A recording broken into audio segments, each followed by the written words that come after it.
Welcome, everyone, to the first episode of the Old Dog Show. It's your boy Brett Swinney here alongside the other old dogs, Vincent Johnson and Corey Marshall. What's going on, guys? What's up? Shining. The Old Dog Show here. This is episode one. We're going to talk about some things that happened with Chapel Hill football last year, and then we're going to also discuss what we see for this year's program. We're going to be on every week. We'll talk about last week's game and next week's game, and we'll be. This is our Chapel Hill persona here. We're Chapel Hill alum, so we're going to come at it from the Chapel Hill perspective. So if you want to really insight in depth of what we think Chapel Hill football, this is the show for you guys. Hope you enjoy it. First off, guys, last season was a lot of good things out of Chapel Hill. Made a deep Mm-hmm. run, got back to where they wanted to get in that state semifinal, but just came out flat and just got hammered and punched in the mouth by Bernie. Overall, what did you think of the season? I think it was a good season. I mean, we have increasingly progressed. Um, I mean, the year before we started out not as strong, and then we caught fire um, and made a run in playoffs. And then this year it was like we kept running. I mean, we stumbled a little bit early, but after that we picked up where we I felt like where we left off last year. We just kept running, you know. Now of course we ran into some heavy competitors there at the end, but you know every time you to me when you lose it's not like it doesn't actually bring me down. It's like I learned from that, and I think Chapel Hill is doing that. They're learning from all of their mistakes, all of their losses and stuff. So I expect for them to do even greater things this year, uh, going moving forward. And you got these guys. They're young. They're hungry. They're coming back for another run at it. Yeah, I see them doing big things. Well, and Yeah, they started off tough last year, Corey, in that those first couple of games, and we're going to see early if they've got some revenge on their mind. yeah. I mentioned that on the show last year, about them getting over the hump of beating Kilgore and beating Lindale. That was three of the games that two of the three games that I thought were very important. I picked Gilmer first, I picked Lindale, and I picked Kilgore. If y'all remember, I said those are three facets of the season. It's going to tell me to dictate how well the season how well the season goes. And they ended up winning district, which was no to me it was no surprise. But they mastered that art of getting over the hump of having to play Lindale and not quite beating them before, and then playing them again and beating Kilgore. And so think they've gotten over that hump where they believe they can win like last year. But you know, having a good start and consistently playing that way, I think that's the thing for this year is trying to be consistent, putting together a good week after week after week, and that's what they have to do and staying focused each week, because they're talented, but sometimes it has nothing to do with talent. It's a lot of the small stuff that gets you in trouble, and not being disciplined, not making mistakes, and not paying attention and being intense and not catching yourself being down and having to come back and win games, but rather play with the lead and and continue to and stay with the lead and win the football game. Like I said, I love the quote. You know, I can't remember if it's a quote or not, but it's like once you get that first taste of blood, and if you're an Hmm. animal, you get that first taste of blood, you're gonna want it every time. Once you just start beating people, consistently, it's like I want that feeling every single time. And that's what they have to have. They have to have a killer instinct. And so every single game, you want to come out there and make it. So that's what I'm looking forward to this team this year. I want them to have a killer instinct about them. They're talented, but sometimes you gotta make the opponent know. You gotta make the Excuse opponent me. fear you. That's the purpose of it. And punish the opponent. Not every other week, but every single week. You punish the opponent in front of you, and you make them fear you. Well, and we got 15 guys coming back. You've got 9 on offense and 6 on defense. I've got to talk to Coach McFarland a few times in the preseason, and he's excited about what this defense can do. He's got a challenge on him trying to allow less than 20 points a game, which with the schedule they've got, that's going to be tough. But you've got guys like Day Ross, Trevor Brooks in the middle of that defense. You've got Javen Mayfield outside in that defensive backfield. Some Mm-hmm. D1 players. I mean, you got D1 athletes all over the field. You got Allen up front at DN is just a nightmare for quarterbacks. So this first defensive unit is going to be, I think, much improved from last year. Coach McFarland did a great job with them, and you saw improvement throughout the season. But there were some games that even the score didn't go their way, but they kept the team in the game. One in particular was that very first game against Gilmer. That game could have been 63-0 Gilmer easily. I mean, Mm-hmm. the amount of turnovers that offense had, the defense held them on some of those, and even forced turnovers other way. And so, my key is this year. I know the offense is going to have power, but the defense is the key to me.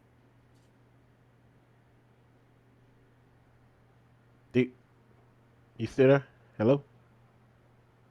Yeah, go ahead, Vince. Oh, okay. I thought I lost you there. It's like it went dead silent for a second. Yeah, It did. I agree with you, Brett. Defense is definitely going to be the key. You can now score people, man, but when you able to keep people from scoring, man, it that's when people get afraid of you. That's when other teams are afraid of you. That's when you get to that level where people just start picking you to win state every year. You know, and there are some teams out there that are like that. They're good offensively, but defensively shutting people down is making their opponents worried about putting them on the schedule. I think Chapel Hill has that type of defense where they got a lot of playmakers, man, and up front they're dangerous. Up front they're dangerous, but man, you start talking about that secondary and what they're capable of doing. It, I see nothing but great things coming for Chapel Hill in the future, and I think that it's going to, as explosive as the offense is, it's going to start with the defense. It's going to be where the defense is literally handing the ball back to the offense, saying, "Here you go, do what you will with it." I mean, you can't win state without teams playing defense. You can't. You Yeah. got to be able to stop people. But at the end of it, it's not. It's not. Let me rephrase. It's not stopping people. It's getting stops, creating Yeah. turnovers. Oh well, we got them on third, and we got them on fourth and or third and seven. You know what I'm saying? Oh, you get a stop then. Like it's not allowing them to get 5 more yards and they can, easily push the ball. No, get stops, break a play, force a fumble, get an interception, make them afraid to throw the ball over the top, you know, get a good defensive rush going. I mean, all these things add up throughout the game, and you can't win. Like I said, you can't win state without getting stops. Getting turnovers, all that's part of the game. Even special teams, blocking the punt, blocking the field goal, all those things add up, and it takes all of those things to win games. They have the athletes to do it, but they're playing what 4 or 5 D1 athletes on defense. So, I mean, that's and maybe even more. So, I mean, you're looking at guys now. I know you've signed. I know you've committed early. And I don't want you to get full, but this is the time where you can just relax and say, you know what, I've committed to the next level. Now I've got to go ahead and start making plays. Yeah. You don't, you're not trying to impress anybody anymore. Now you're trying to go out here and make plays. Make a play. And coaches say that all the time. I'm looking for my playmakers. You get a ball in your hands, you playmakers to make plays. You're on defense, the whole canvas is yours to make a play. So, that's what they're going to depend on. But I like I told y'all before, I think their defense is going to be the guys that carry them. They got to lean on their defense a little bit more, and I think they'll do it. Yeah, they got to watch a little bit of the scrimmages. I don't know if you guys got to see some of the highlights of those, but so far, I mean, the offense with Brisbane and Stewart have been pretty much on cruise control. And then Stewart has barely been touched when he's been in the game. He's got a couple of long touchdown runs already, so he's in, Mm-hmm. mid-season form. The accuracy of Brisbane has been sharp early, and that's going to be a key for him. He can run. He can make plays with his feet, and he has a tendency when he doesn't do well is when he makes that errant throw every once in a while, and so he's got to cut down on those. Um, but I think the more and more reps he gets at quarterback, which he's getting more reps than most quarterbacks in the state, having getting to play as a freshman, not the whole season, but that half of the season with the little playoff run and then 15 games last year. So he's got a lot of reps behind him. So you only expect with that coaching staff that's what they're working on in the offseason with him. They can get that down, or he can, because he's got the athletes outside. When you got the likes of Mayfield, Dean, Kelly, those guys out there on the outside, Mm-hmm. all he's got to do is get it to them. Let them make the play. Don't have to do anything special. His special plays are going to be when he tucks it under and runs, and those long strides that he takes. It doesn't look like anybody's going to be able to catch him. I mean, he's kind of a tricky fast guy. He's not, he's not lightning fast, but he's very fast and his strides are long and he's very quick and agile and just tough to tackle. Just from watching him Yeah, play. he has great vision. He has very great vision when running the football. All right, so some preseason thoughts, guys. What's your expectations of this year's Chapel Hill team? Where do you see them taking their humps, if any, or where do you see them going this season? Uh, I see them going as far as they want to go. They control their own destiny. That's the truth. They're that good. They control their own destiny. So, um, I see them going as far as they want to go. Now, there are going to be some games where they're going to be less competitive because they're going to kind of outdo their opponent. And that's where you're going to see some other guys get some reps. I would like to see some other guys and what he has, on that roster outside of our starters. Um, Actually, I got a relative on the team. I didn't even know I had a relative on the team until recently. Uh-oh. I got a phone call and my cousin. His name is Henry Thurkill, and he's I think he's a sophomore, but he's on varsity, and I think he was moved up to varsity last year during the playoffs, and he actually got some reps. I'm gonna be looking for him out there, number 65. I actually was following him on Twitter just now, and I was thinking to myself like, man, he's got some good So measurements here. He's got his numbers and stuff. He so what he what benches four. what what position is he going for, Vince? He's off. I'm sorry, he's offensive lineman, defensive Okay. lineman. Okay. Benches 405. Oh, I ain't never benched 405 in my life. It's a strong relative. So It's a strong relative. I want to see Coach put him out there and let me see him get some work done. I have a I have I a told the strange family feeling. that he was. I was gonna say I have a strange feeling, Vince, that he's gonna get plenty of time this Oh season. yeah, he's gonna get some work. I got a feeling too. He Putting up gonna get some four, you work. putting up But 4 or 5. Yeah. 405, man, powerlifting. I was like, wow. I was kind of Jay So over there. is he doing powerlifting also? Maybe Yeah, maybe he yeah. should. If he's not, he needs to. That's Yeah, impressive. and I love powerlifting, so I'm gonna actually try to get out there and check out some powerlifting this year. I always wanted to do that, but yeah, Chapel Hill again. They're gonna be fine. They're gonna control their own destiny, and obviously when we get in playoffs, it's gonna be the best of the best, and they're one of the best. So I don't have and it's easy for me to say I feel like they can easily make it to state. I don't want to say easily. I think they can make it to state. They have the team to make it to state. So, but it's gonna require some work once we get in that playoff realm. So, All right, Corey. Um, Expectation. I don't. It's always it's always that you don't want to just start talking expectation a little too early. It just sounds like I hate doing that. You know what I'm saying? But I you can do know it that for the Mavericks, something but like that. But they're talking about it. I mean, last year their expectation was to get back to where they were last year, and they did that. I mean, Yeah, is it next? I It's got to be the next step, right? to me, the first game of the season for me dictates how well a season goes for a team. Like a team like this, a team with high expectations. The first game of the year dictates how well they play. And last year was indicative to how they finished and they had they played last year. They had a lot of turnovers. They couldn't complete games. They weren't engaged. I feel like they tried. They were talented. They were in the game. We just got away from them, and they made a lot of mistakes and things kind of went haywire.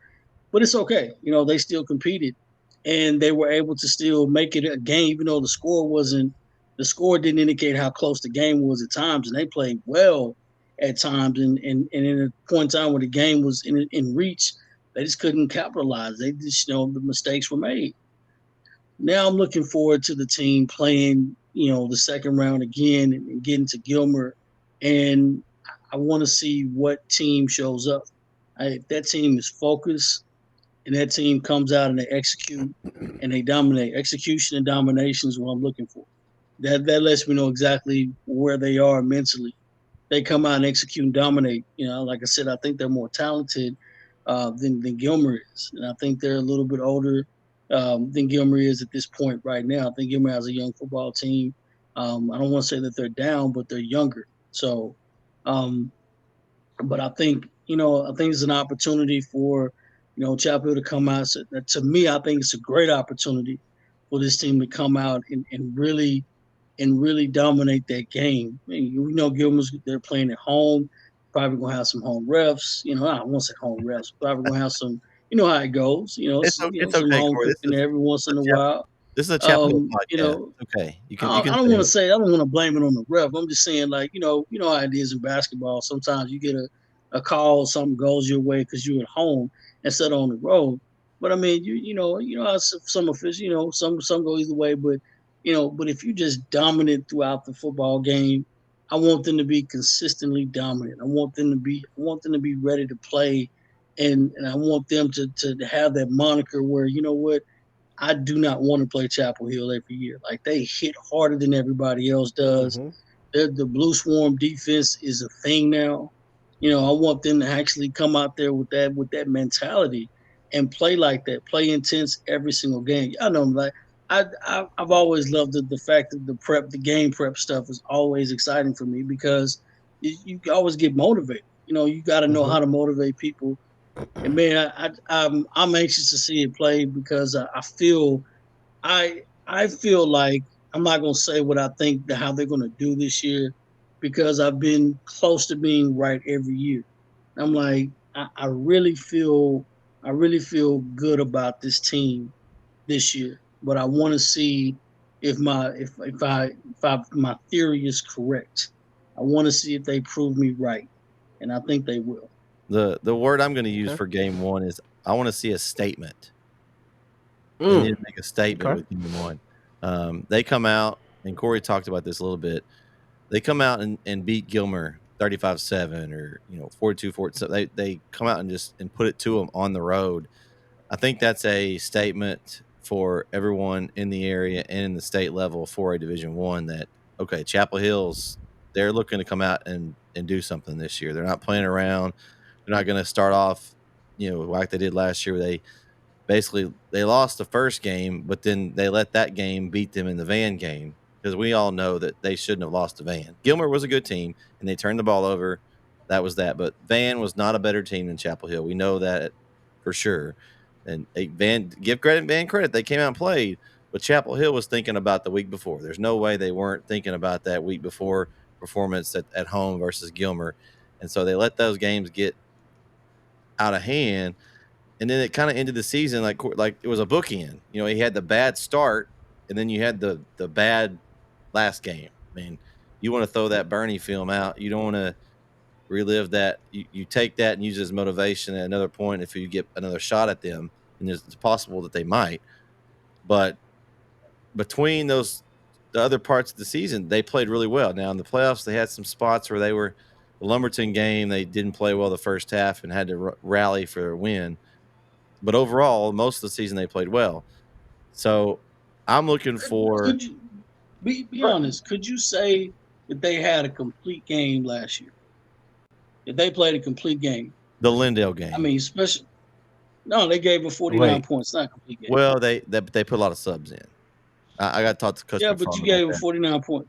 You gave her 49 points. I'm gonna give you that. I'm talking about it's you're not scoring. You know what I'm saying? Like the yeah. only reason why you scored is because you had a trick play. That's it. I'm talking about I'm not saying a shutout is a complete, but like 14 points, maybe seven. You know, we won 71 to 4. I'm talking about a complete dominant game. Can you say that they did that last year on a consistent basis? I mean, That's consistently, that's what I'm. there was a couple Yeah, games but that they like were pretty dominant, but not consistently. No.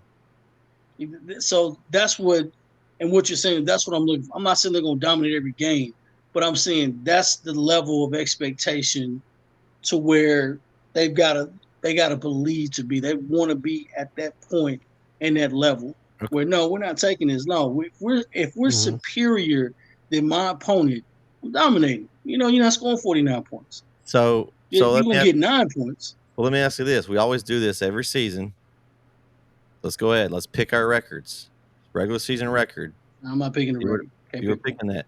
You know, Corey, because remember the other year you picked 10-0. Remember you said the first year we did it, you said no, it was not. It was 7-3 or 8-2, and then last I year, was 8-2. Last yeah, year I picked 8-2 again. yeah. Hmm. So what do you what's your legitimate? What do you think it's going to be when we get down to the end of the regular season? Not saying the rest of the playoffs, just regular season, just preseason. It's a guess. What would you guess? Come on, throw a guess out there. I'm going to say 10-0 this year. I think they're going to take care of business. They're on a mission. They're going to take care of the opponents in front of them, and I'm going to go with 10-0. I just think that they're on a mission this year. I've gotten to see some of the summer workouts. The guys are showing up. They're working out hard. Just talking to Coach Ridden a little bit. I just think they're more focused than they ever. Last year, I think they got back to that game, and it's like, oh, we made it back, and then laid an egg. I think this year, these guys they've got a lot of talent and a lot of guys that have played a lot of games. We'll talk about it with Coach Reardon in his interview, but there's a lot of games on this roster. They've got almost a full season of extracurricular games for just playoffs for the And you're last starting season. quarterback. That was his first year playing a full season at quarterback. Mm-hmm. Hmm. First full year. You know, it's his second. Just think about that. You Yeah, know, you haven't played quarterback, but you had to play what a quarter. You know, half of a year until the playoff. You know, yeah. it's your first full year. But he Now almost it's your got second he full got year. basically a full year though, Corey. By the time they played the extra games in the playoffs, so I mean he almost got a full year. That was bonus time for him. Yeah, but I So mean, like going through camp and everything else yeah, as well yeah, QB1. You know, yeah, it's true because he Yeah. started the season as safety. All right, so I threw out 10-0. What are you guys throwing out? What you got? If you were just guessing, I don't want to jinx them, man. I'm not look, Jinx. I I'm right? don't just want That's to what I'm jinx saying. them. Like it's I tough. just there's It's gonna be people Yeah. tough. there's gonna be people predicting all over. I just think that I mean, and this is a homer show, or whatever, but I'm just think legitimately. I think this year And you the picked 10 district.0 last year. Hmm? I And did. you picked 10 And 0 last if year. they would have beat Gilmer week 1, then they would have been 10-0 because then they would have beat Van. I think they didn't play well against Well, I Gilmer. That's the don't. only reason they didn't beat him. So I think the The district this Van year game was a trap game. Trap game. it is a trap game, especially coming off a loss like that. Their head was not in that game. I mean, it was their head was in that game about as good as our robot camera that was trying to film the game. They were both off, not even paying attention. They were paying attention to everything else on the side. Um, but I just think this year, like their district, I think is taking a little step back. I think Kilgore is going to be a little step back. Lindale's going to be a little step back. I think some of the lower teams might be up, but I think Chapel Hill should win district. I won't say with no problem, but they should. It should be the easiest one of the last 2 or 3 seasons. The district's going to be a little easier to me overall. And so that's why I just think they're going to take care of business. The hardest game for me is week 1 against Gilmer. If they beat Gilmer, I think they go 10-0. What you got, Vince? I don't want to say it. Oh yeah. I don't want to do it. I don't know, If you man. say I'm it, gonna I'll say say it. If you go out, if you say it, I'll say I It's don't. just Man, make your it's choice. I don't know. In football, man, you just you got to go week to week. So This is just a looking prediction. at it from yeah, but I'm gonna say 9-1. I'm gonna give them 9-1. Okay. Corey?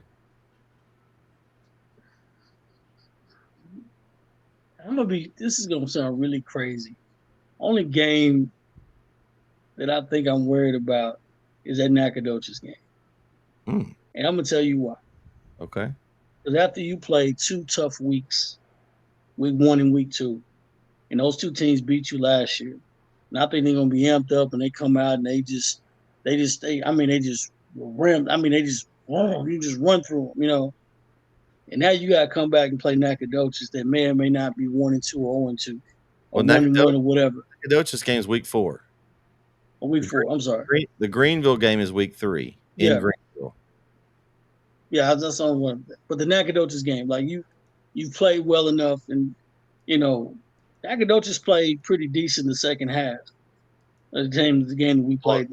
they're I kind of don't think Jekyll. Nacogdoches is just horrible, They're Jekyll and but Hyde. Corey. We noticed that last year. yeah, They beat they've White had House. games where they've yeah. So that's a game where if you sleepwalk into it, it could ruin that perfect 3-0 record you got. You know Yeah. what I'm saying? Yeah. So that's a trap game of epic proportions. Yeah, Mm-hmm. think about it. You beat Gilmer by a pretty good hand. And you get Van, you beat them by a pretty good hand. Then Greenville's probably they're gonna try to compete. We've been playing in the past three or 4 years. They're gonna try to compete. They haven't forgot about us, you know. And let's say you go out and you beat Greenville pretty handily. Now you're high on the horse, you know. And here comes Nacogdoches, where I mean, they're classification above, obviously. You gotta play them with respect. Yeah. That's a trap game. That's a game where how did we let that one slip? Well, that game is a little bit more closer than the other game before. How did that go? You know what I'm saying? Um, that game I worry about, and just for that particular purpose, because you've got those games there and in Palestine. Um, I think Palestine might be the second or third best talented team in the conference. They were young the year before, and I think they got a lot going for them right now. They got a good system, but it's a purposeful game. Yeah. Us playing them. You don't want to get behind against Palestine either because they're a good ball control No, team. no, no, and that's what I'm saying. So those two games I think are significant games on the schedule. Um, but something's telling me 10-0. I really think they. I'm not gonna say what else I think, but I told you I think they're getting close, and Mm-hmm. and I think this year or next year is that they get really close. I just have a feeling, but they've got to. Week 1 is going to be that game that I think that determines that. If they come out, I don't want to say they have to play flawless, but if they come out and you can tell they fly around and everything with a purpose, I'll see what I need to see. Yeah. Mm-hmm. And I got a chance to talk to Coach Reardon at Coach's School. Got his thoughts of this year's football season. We're gonna go to him now. Hey everyone, this is Brett Swinney from NetSN here at the Texas High School Coaches Association Coaching Clinic. I've got head coach Jeff Reardon from Chapel Hill. Coach, how's it going today? It's going good. Coach, coming off last year's semifinal, year before semifinal, I know what your goal is this year, Game 16. So, what is it looking like on your off season and summer preparation to get there? I think the biggest thing is, our kids are still hungry. They still got the taste in their mouth from the last 2 seasons and not getting our ultimate goal of playing the state championship game and winning the state championship. So, I think that carried over into the offseason, kind of lingered with us a little bit. Kids have been committed, been working hard, just a little bit more drive around the field house. These kids are just showing up and giving us everything they got every day. And, we got a lot of experience coming back. So, that's going to help us, because I always say you can't coach experience. That's something that you can't coach. And, these kids are bringing back a lot of games that they played over the last 2 or 3 years. These seniors have played, roughly 13, 43 games, and this junior class has played 30 games in the last 2 years. So We kind of lead the nation right now in amount of games played, but we'd like to ultimately get to that final game. Yeah, that's ultimate goal is getting that state championship. Now, you did say experience. You're losing quite a bit, a good chunk of the whole time you've been here. This is year 5, and you had 3 or 4 of those guys that played almost all 4 years with you. What are you seeing as far as guys stepping up to fill those roles for next season?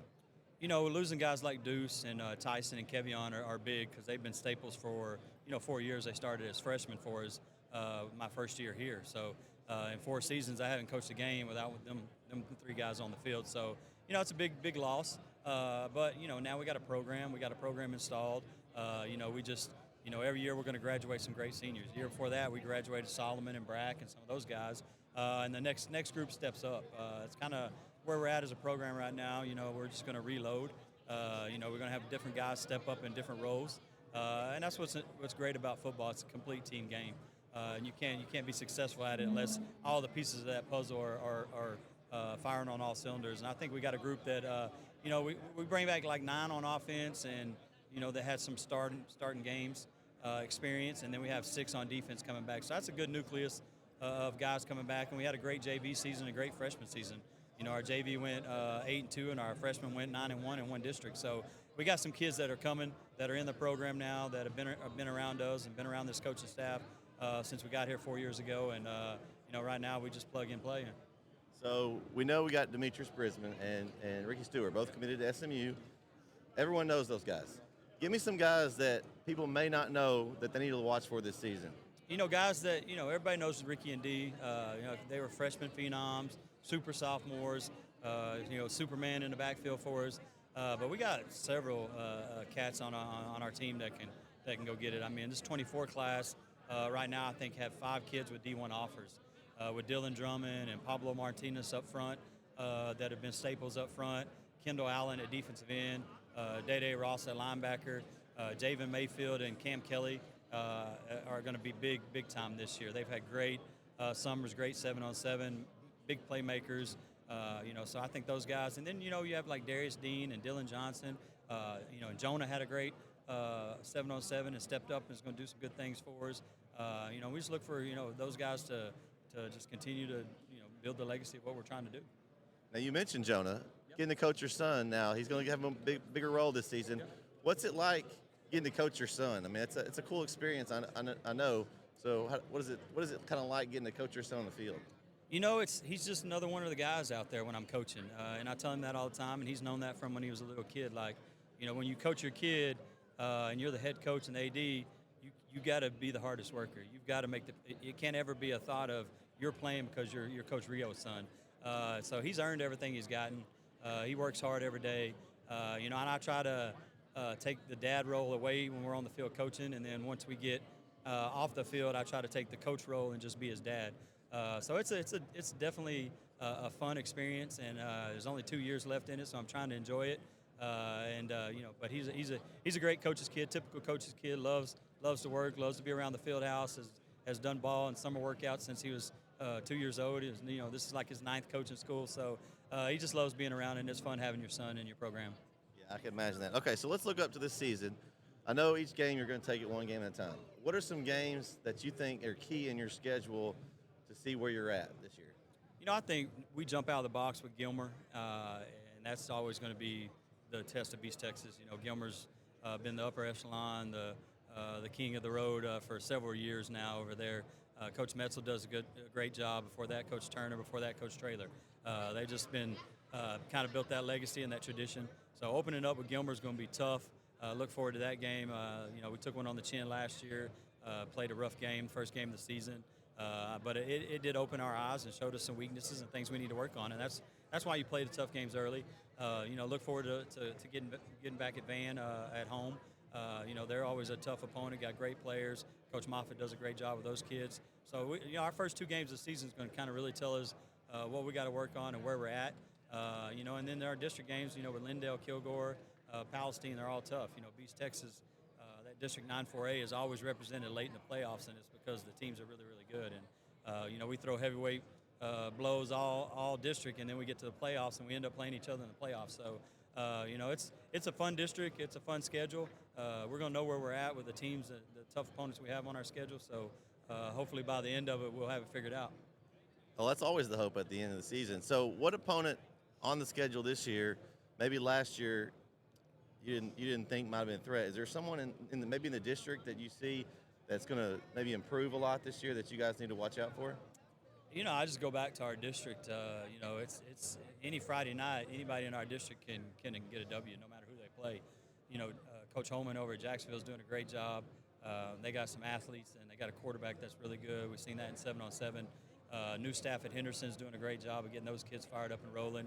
Coach Harold at Athens is always makes you nervous because he does a good job and coaches up his kids well. And then you got Lindo, Palestine, and Kilgore that any four of those teams can get in the playoffs and make a run every year. So it's I think a few of those teams last year that didn't get into the playoffs this year may sneak in the playoffs, and somebody that got in the playoffs last year may not get in the playoffs this year. So I think it's going to be a tough district, and just hope when it all sorts out, we're one of those teams that get in the playoffs. Well, I appreciate your time, Coach, and good luck this season. Appreciate you having me. Sir. Yes, thank you. And we're back. I'd like to thank Coach Reardon for stopping by the booth at Coaching School and giving us some of his thoughts from last season. Guys, I'm excited about this season, and I'm excited about this podcast that we're going to do each and every week. We'll be talking again about the week before and next week's game, kind of giving our thoughts of the Chapel Hill football season. And, guys, what are you most excited about seeing this year in the football team as we kind of close and wrap it up? Brisbane. I Stewart is is dope. He's amazing. He is everything that they say he is. Brisbane, I like y'all said earlier. This first. Well, last year was his first full year, and now he's had time to grow from that. I want to see that growth. I'm excited for him. I know he's gonna be a lot better than what he was before, than what he was last year. And he wasn't bad last year. That's the crazy thing. He was great last year. So I mean, I'm expecting big things from him. All right, Corey. Defense. I think offenses we scored enough points. I think we got to win state. You want to get to that point where you want to win state. You got to stop people, and you got to take pride in Hmm. stopping people. And you got to make people. You got to punch them in the mouth every single play. You got to make them like.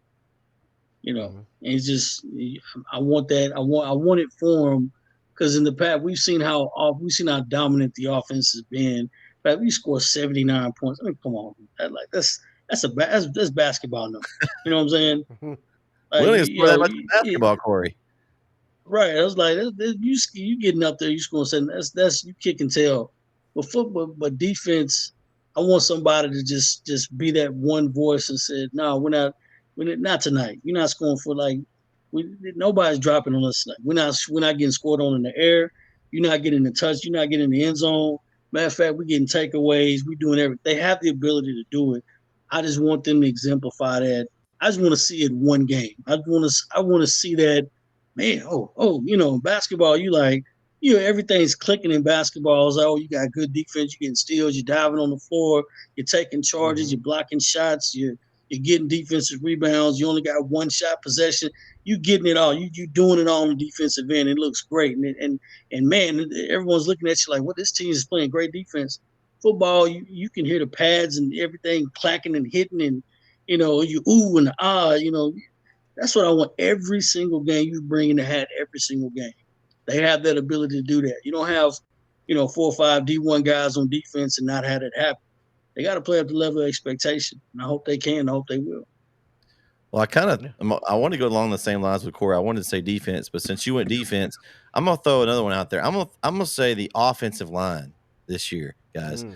Now we talked about Kevion Huddleston. He's off to TCU, but the majority of those guys are back, and you got Dylan Drummond, Pablo Martinez. Uh, what's the other? There's several that are returning on Yeah. that line, and I think Mr. Davis.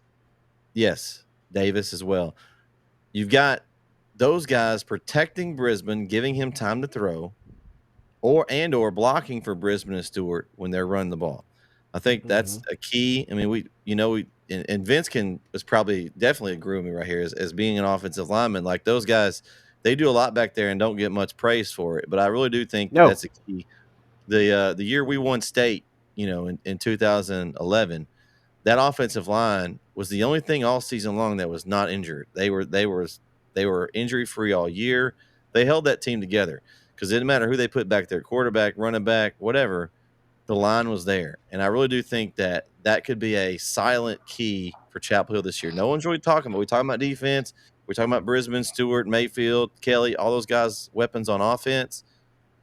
But the line's just kind of sliding under the radar. Now, we've talked about it a little bit, but I really do think that that's going to be the key this season for Chapel Hill. If they can keep those guys healthy and protect the guys behind them, could be a long season for the opponents. I don't want to argue. It's not swept under the radar. You've got two guys that produced 5,000 yards last year. Yeah, combined. but nobody no, talks. that's definitely not a surprise. Yeah. So growing up, I know Coach, what you mean. I know what you mean. Coach used to always tell us growing up. He said there ain't but two people in this world that's gonna love you. That's the offensive line coach, and then your mama. That's it. Don't nobody else care about you like that. So I know where Brett's coming from because that's what Coach used to tell us all the time. And you're right. When the offense is clicking, nobody's talking about the actual offensive line being the key to that. And they really are, because if the offensive line was bad, you wouldn't be able to move the ball. So I agree with Brett on that. That's a good point. I like that. Yeah. All right, I guess we'll see where the season goes. We'll be right here every week. We're going to be releasing this show at Tuesday at 9 a.m. on both the YouTube channel and our podcast stream. So be watching out for it and make sure to let everyone know about it. Guys, it's going to be a good season here on NetSN. We're going to be doing this Old Dog show. I'm excited about it. We're going to have some player interviews mixed in here and there with also the Coach Reardon interview each week. So make sure you join us each and every week right here on Northeast Texas Sports Network. For Corey and Vince, I'm Brett. We'll catch you next time right here on the Old Dog Show. Peace. Satisfied. All right? I keep telling you, curiosity kills the cat, complacency will kill the dog. Do not get complacent. All right? We got to go to work tomorrow, and we got to go to work next week, the next week, the next week, the next week, the next week, and then in Cowboy Stadium, we're going to put in work on somebody. Yeah.